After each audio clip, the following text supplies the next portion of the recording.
Hello, अस्सलाम वालेकुम। मैं मिसिस उमामा कागलवाला। मैं पहला सिटी में रहता था ने घर लेવાનો विचार કર્યો કે કઈ બાજુ ઘર લઈએ એના માટે અમે સર્વે કરવા નીકળ્યા। ફરતા ફરતા અમે સરખેજ જુવાપુરા તરફ ગયા અને ત્યાં અમારે ક્લાસિક હોમ્સનું બોર્ડ નજર આવ્યું। ત્યાં આગળ અમે પૂછપરછ કરી અને નિઝામભાઈની મુલાકાત કરી। એ અમારે ફ્લેટ વિશે સમજાવ્યું। અમારા પાસે એટલી પૈસાની સગવડ નહોતી, તેથી અમે વિચાર્યું તો એ સમજાવ્યું કે આના અંદર લોનથી પણ ઘર ફ્લેટ થઈ શકે છે। અને એ વિચારીને પછી અમારે બાઉસર બતાવ્યું ને પછી અમારે એમ થયું કે આપણે આ ફ્લેટ આપણા જેટલી કિંમત સોચીએ છીએ એટલામાં પોસિબલ છે। અમે એ ઘર લેવાનું નક્કી કર્યું।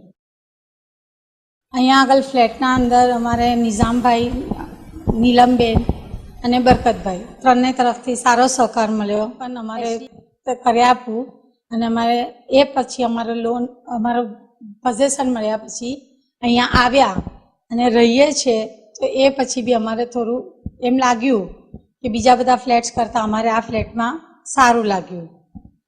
અહીંયા આવ્યા પછી બી અમારે કોઈ બી પ્રોબ્લેમ હોય છે નિઝામભાઈને મળીએ છીએ, નીલમબેનને મળીએ છીએ, અમારા પ્રોબ્લેમ સોલ્વ થઈ જાય છે।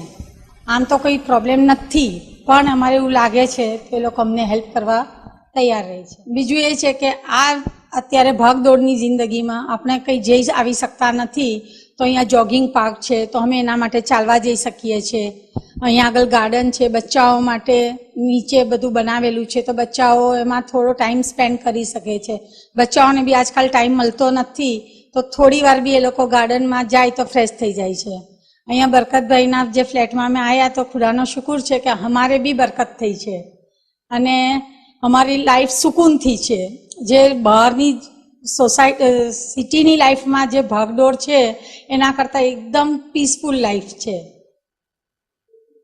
અને ફ્લેટના અંદર એક બીજું છે કે ટાઇટલ ક્લિયર છે, એના માટે અગર કોઈના પાસે પૈસા હોય ના હોય ને એ લોકો લોનની સુવિધા બી જોઈએ તો એ લોકો માટે ઇઝી થઈ જશે ને એ લોકો પોતાનું ઘર કરી શકશે। દિવસે દિવસે મોંઘવારી વધતી જાય છે, પોતાનું ઘર થતું નથી, તો આનો બી એક લાભ મળી શકશે। એટલે શું છે કે વાંધો નહીં આવે એ લોકોને લોન લેવી હશે।